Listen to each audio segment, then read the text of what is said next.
shape, we will generate the designs. It's an elliptical shape we have generated. Then create the further one. So let's generate the designs. Then here again make these shapes here.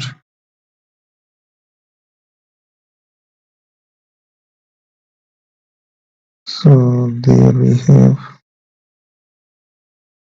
Again we will create the designs from that side.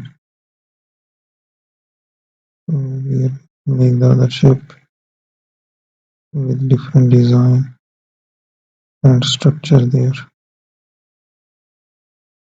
So let's make the further one. So that it is. Thank you for watching.